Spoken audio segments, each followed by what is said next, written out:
शांति। आज 21 नवंबर 2021 रिवाइज मुरली है 27 नवंबर 1979। अव्यक्त बाप दादा के महावाक्य हैं, शुभ भावना और शुभ कामना की सूक्ष्म सेवा। आज विश्व कल्याणकारी बाप दादा अपने विश्व कल्याणकारी साथियों को देख रहे हैं। सभी बच्चे बाप के विश्व कल्याण के कार्य में निमित्त बने हुए साथी हैं। सभी के मन में सदा यही एक संकल्प है कि विश्व की परेशान आत्माओं का कल्याण हो जाए। चलते फिरते कोई भी कार्य करते मन में यही शुभ भावना है। भक्ति मार्ग में भी भावना होती है, लेकिन भक्त आत्माओं की विशेष अल्पकाल के कल्याण प्रति भावना होती है। आप ज्ञानी तो आत्मा बच्चों की ज्ञान युक्त कल्याण की भावना आत्माओं के प्रति सदा काल और सर्व कल्याणकारी भावना है। आपकी भावना वर्तमान और भविष्य के लिए है कि हर आत्मा अनेक जन्म सुखी हो जाए, प्राप्तियों से संपन्न हो जाए, क्योंकि अविनाशी बाप द्वारा आप आत्माओं को भी अविनाशी वर्षा मिला है। आपकी शुभ भावना का फल विश्व की आत्माओं को परिवर्तन कर रहा है और आगे चल प्रकृति सहित परिवर्तन हो जाएगा। आप आत्माओं की श्रेष्ठ भावना इतना श्रेष्ठ फल प्राप्त कराने वाली है, इसलिए विश्व कल्याणकारी आत्माएं गाई जाती हो। इतना अपनी शुभ भावना का महत्व जानते हो?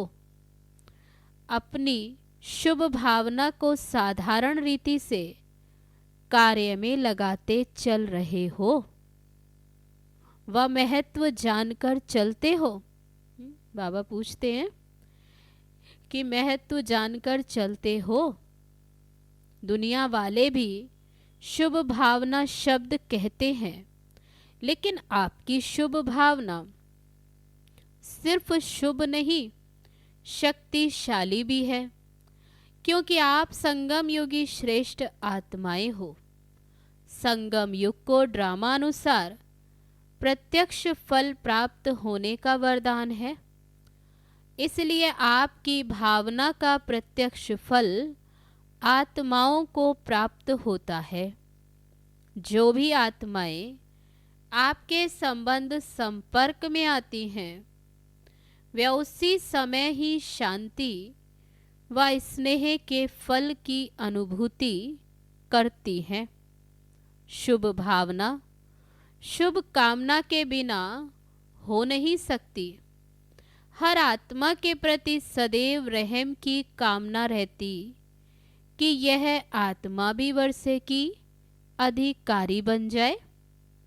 हर आत्मा के प्रति तरस पड़ता है कि यह हमारे ही ईश्वरीय परिवार के हैं, तो इससे वंचित क्यों रहें।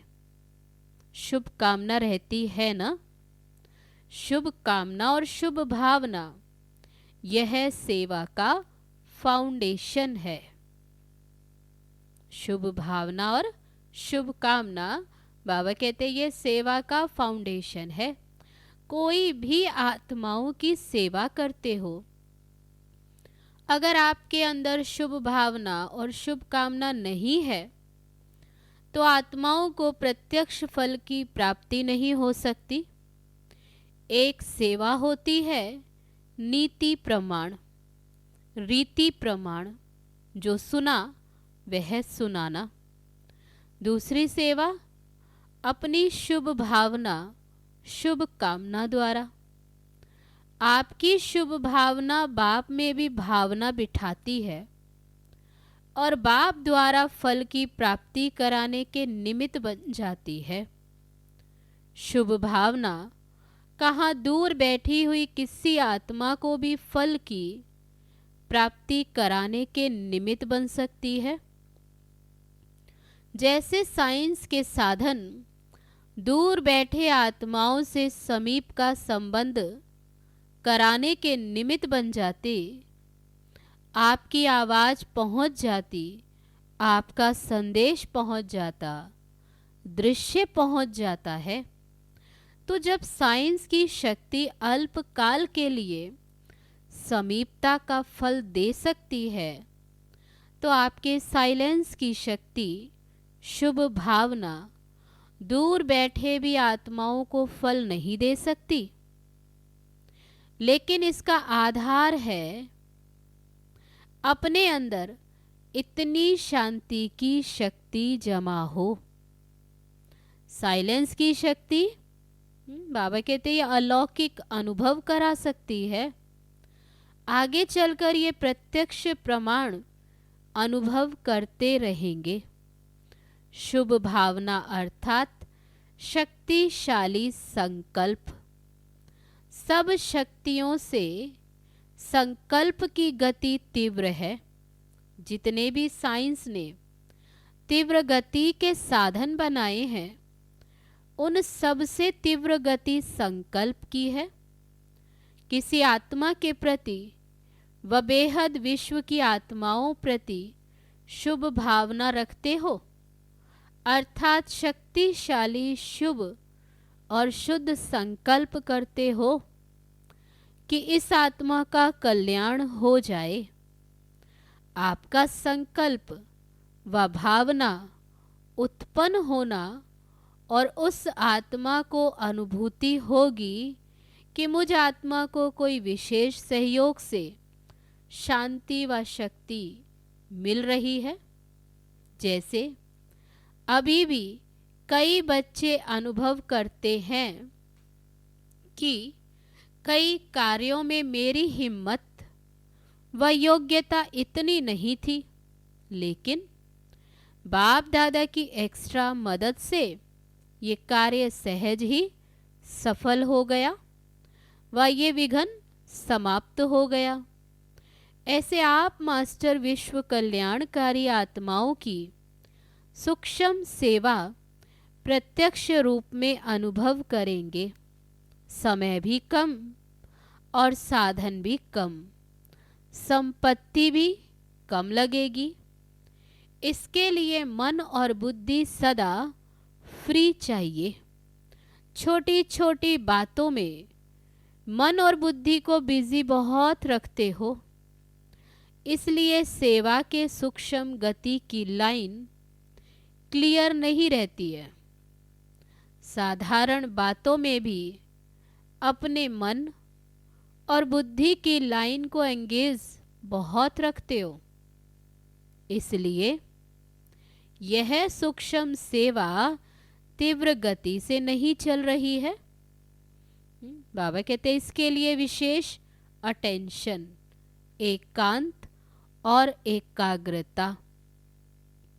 एकांत प्रिय आत्माएं कितना भी बिजी होते, फिर भी बीच बीच में 1 घड़ी 2 घड़ी निकाल एकांत का अनुभव कर सकती हैं।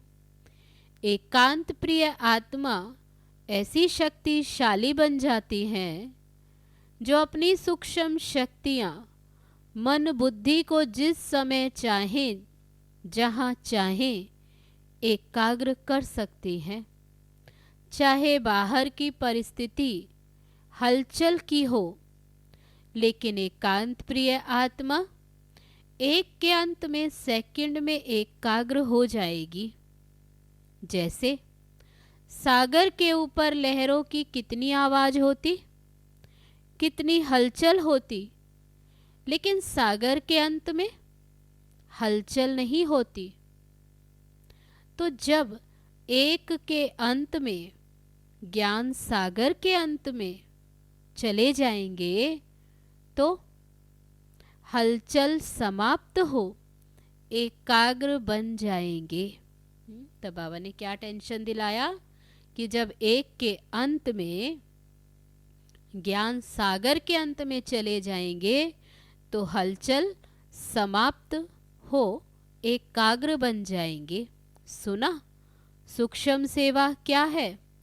शुभ भावना, शुभ कामना शब्द सभी बोलते रहते हैं, लेकिन इसके महत्व को जान प्रत्यक्ष रूप में आने से अनेक आत्माओं को प्रत्यक्ष फल की अनुभूति कराने के निमित्त बनो।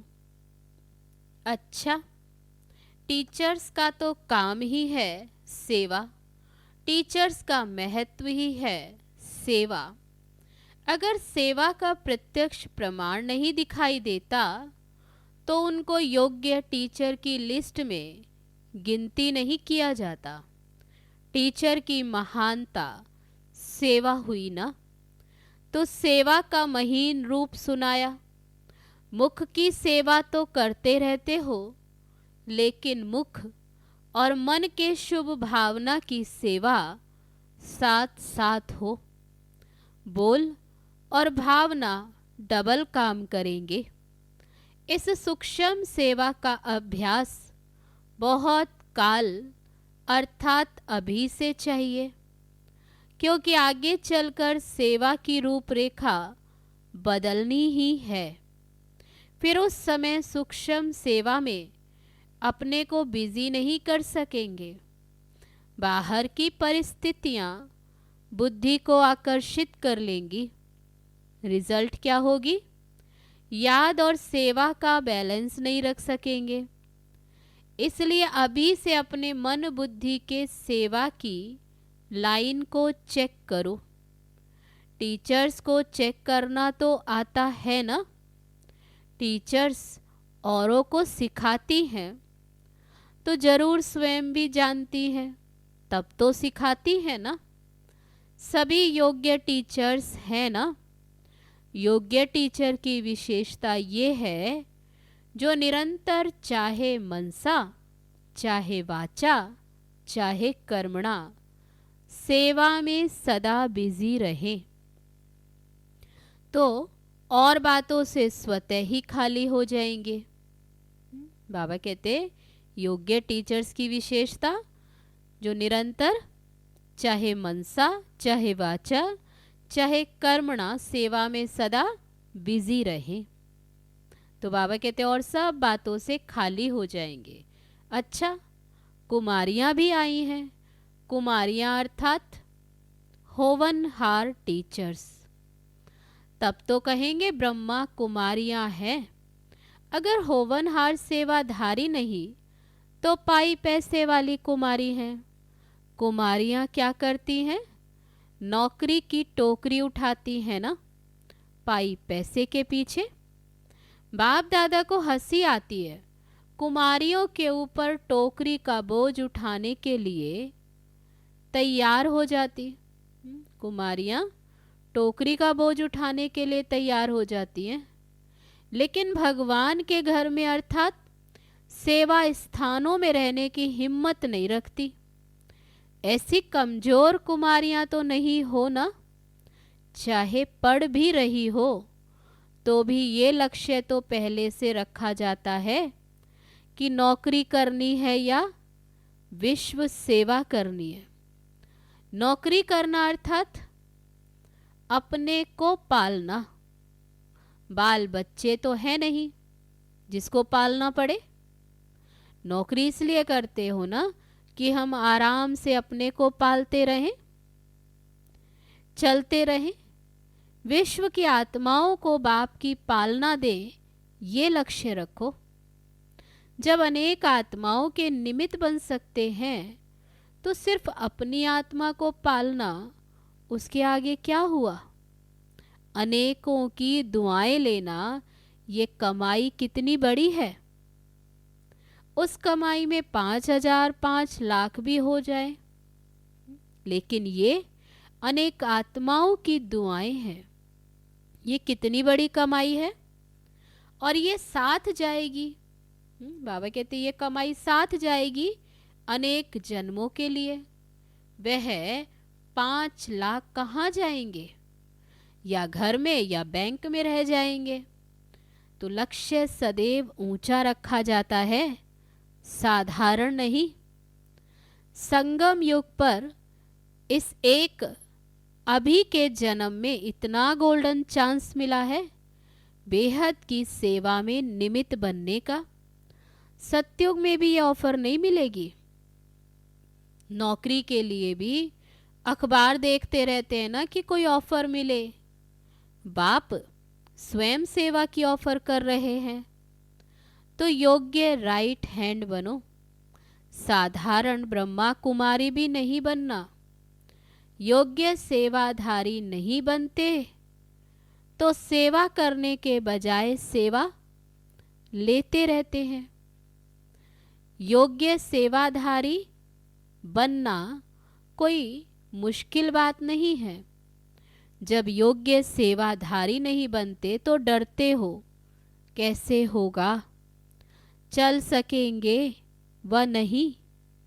योग्यता नहीं होती तो डर लगता है। जो योग्य होता वह बेपरवाह बादशाह होता है। चाहे स्थूल योग्यता चाहे ज्ञान की योग्यता मनुष्यों को वैल्यूबल बनाती है, मूल्यवान बनाती है। और योग्यता नहीं तो वैल्यू नहीं रहती। सेवा की योग्यता सबसे बड़ी है। ऐसी योग्य आत्मा को कोई बात रोक नहीं सकती। योग्य बनना माना मेरा तो एक बाबा बस, और कोई बात नहीं। सुना कुमारियों ने? अच्छा, कुमार भी बहुत आए हैं। कुमार दौड़ बहुत लगाते हैं। सेवा में भी अच्छे उमंग से दौड़ लगाते रहते हैं। लेकिन कुमारों की विशेषता और महानता यही है कि आदि से अब तक निर्विघ्न कुमार हो। अगर कुमार निर्विघ्न कुमार है तो ऐसे कुमार बहुत महान गाए जाते हैं। क्योंकि दुनिया वाले भी कुमारियों के बजाय कुमारों के लिए समझते हैं कि कुमार योग्य बन जाए, ये मुश्किल है। लेकिन कुमार ही विश्व को चैलेंज करें कि आप तो असंभव कहते हो, लेकिन हम निर्विघ्न कुमार हैं। ऐसे विश्व को सैंपल दिखाने वाले कुमार महान कुमार हैं। बाप दादा ऐसे कुमारों को सदा ही दिल से मुबारक देते हैं, समझा। अभी अभी बहुत अच्छे, अभी अभी कोई विघ्न आया तो नीचे ऊपर हो गए, ऐसे नहीं। कुमार अर्थात ना तो समस्या बनना है और ना समस्या में हार खानी है। कुमार कुमारियों से भी नंबर आगे जा सकते हैं, लेकिन निर्विघ्न कुमार हो, क्योंकि कुमार को बहुत करके यही विघ्न आता है कि कोई साथी नहीं है। कोई साथी चाहिए, कंपेनियन चाहिए, तो किसी न किसी रीति से अपनी कंपनी बना देते। कोई कोई कुमार तो कंपेनियन भी बना देते और कोई कंपनी में आते हैं, बातचीत करना, बैठना, फिर कंपेनियन बनाने का भी संकल्प आता। साथ रहते रहते फिर साथी बनाने का संकल्प भी आ जाता। लेकिन ऐसे भी कुमार हैं जो बाप के सिवाय न कंपनी बनाने वाले हैं न कंपेनियन बनाने वाले, सदा बाप की ही कंपनी में रहने वाले कुमार सदा सुखी रहते हैं।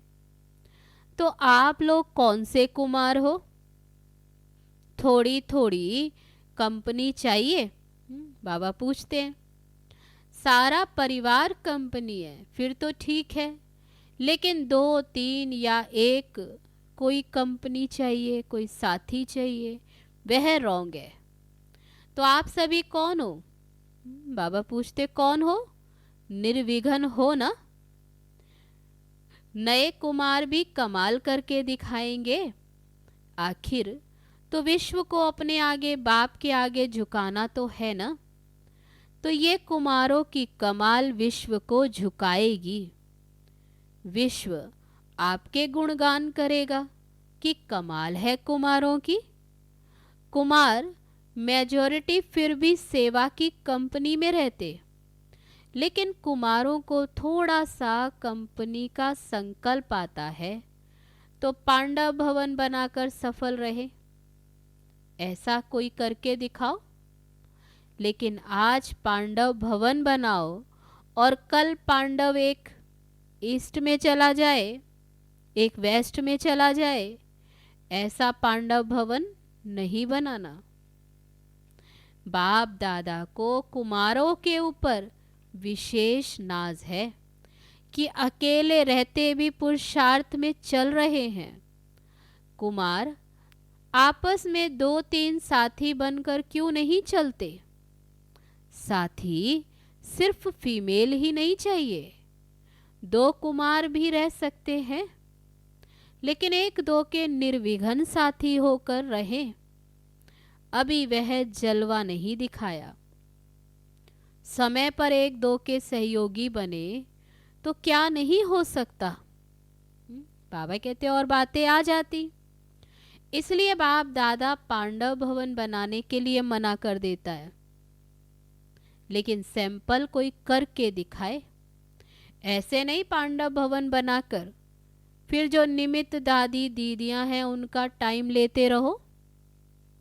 निर्विघ्न हो, एक दूसरे से योग्य कुमार हो, फिर देखो कितना अच्छा नाम होता है।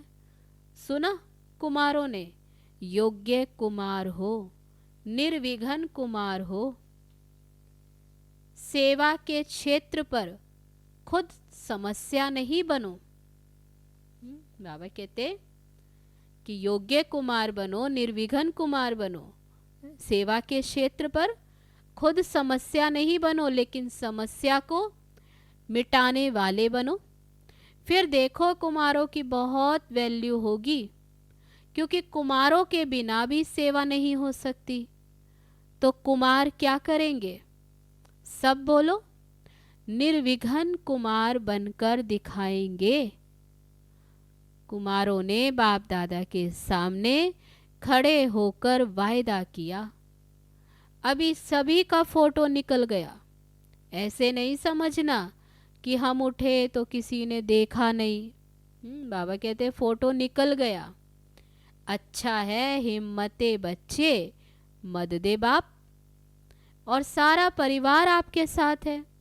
अच्छा, चारों ओर के सर्व बच्चों को सदा बाप दादा अपने स्नेह के सहयोग की छत्र छाया सहित दिल से सेवा की मुबारक दे रहे हैं। देश विदेश के सेवा का समाचार मिलता रहता। हर एक बच्चा अपने दिल का सच्चा समाचार भी देते रहते हैं। खास विदेश के पत्र ज़्यादा आते रहते हैं, तो सेवा के समाचार देने वाले बच्चों को मुबारक भी है, और साथ में सदा स्व सेवा और विश्व सेवा में सफलता भव का वरदान दे रहे हैं। स्व पुरुषार्थ के समाचार देने वालों को बाप दादा यही वरदान दे रहे हैं कि जैसे सच्ची दिल से बाप को राजी करते रहते हो, ऐसे सदा स्वयं को भी स्वयं के संस्कारों से, संगठन से राजयुक्त अर्थात राजी रहो। एक दो के संस्कारों के राज को भी जानना है और परिस्थितियों को भी जानना है। यही राजयुक्त स्थिति है। बाकी सच्चे दिल से अपना पोता मेल देना और स्नेह की रूरिहान के पत्र लिखना अर्थात पिछला समाप्त करना, और स्नेह की रूरिहान सदा समीपता का अनुभव कराती रहेगी। ये है पत्रों का रिस्पॉन्ड। पत्र लिखने में विदेशी बहुत होशियार हैं, जल्दी जल्दी लिखते हैं। भारतवासी भी लंबे लंबे पत्र भेजना नहीं शुरू करना। बाप दादा ने कह दिया है 2 शब्दों का पत्र लिखो, ओके, बिल्कुल ठीक है। सर्विस समाचार है तो लिखो, बाकी ओके, इसमें सब कुछ आ जाता। ये पत्र पढ़ना भी सहज है तो लिखना भी सहज है, लेकिन अगर ओके नहीं हो तो फिर ओके नहीं लिखना। जब ओके हो जाओ तब लिखना। पोस्ट पढ़ने में भी तो टाइम लगता है ना। कोई भी कार्य करो सदा शॉर्ट में भी हो और स्वीट भी हो, शॉर्ट भी हो और स्वीट भी हो। कोई भी पढ़े तो उसको खुशी भी हो। तो इसलिए राम कथाएं लिखकर नहीं भेजना। समाचार देना भी है, लेकिन समाचार देना सीखना भी है। अच्छा, सर्व शुभ भावना और शुभ कामना की सूक्ष्म सेवा के महत्व को जानने वाले महान आत्माओं को बाप दादा का याद प्यार और नमस्ते। हम रूहानी बच्चों की रूहानी बाप दादा को नमस्ते नमस्ते। ओम शांति। अब है आज का वरदान। अपने परिवर्तन द्वारा निरंतर विजय की अनुभूति करने वाले सच्चे सेवाधारी भव। जैसे निरंतर योगी बने हो, ऐसे निरंतर विजयी बनो तो सच्चे सेवाधारी बन जाएंगे। क्योंकि विजयी आत्मा जब हर संकल्प, हर कदम में विजय का अनुभव करती, तो उनका ये परिवर्तन देख अनेक आत्माओं की सेवा स्वतः होती है। उनके नैन रूहानियत का अनुभव कराते हैं। चलन बाप के चरित्रों का साक्षात्कार कराती है। मस्तक से मस्तक मणि का साक्षात्कार होता है। ऐसे अपनी अव्यक्त सूरत से सेवा करने वाली विशेष आत्मा को ही सच्चा सेवाधारी कहा जाता है। अब है आज का स्लोगन। विशेषताएं व गुण दाता की देन है, दाता को देखो व्यक्ति को नहीं। अब है सूचना। नवंबर मास का ये तीसरा रविवार यूनाइटेड नेशन द्वारा सड़क दुर्घटना पीड़ित प्रति यादगार दिवस घोषित किया गया है। अतः सभी राजयोगी भाई बहनें सायं 6:30 से 7:30 बजे तक परमात्म पिता की स्मृति में रह अपने मास्टर रहम दिल स्वरूप द्वारा सड़क दुर्घटना से पीड़ित आत्माओं को शांति की सकाश दें, अपनी स्नेह श्रद्धांजलि अर्पित करें। अच्छा, ओम शांति।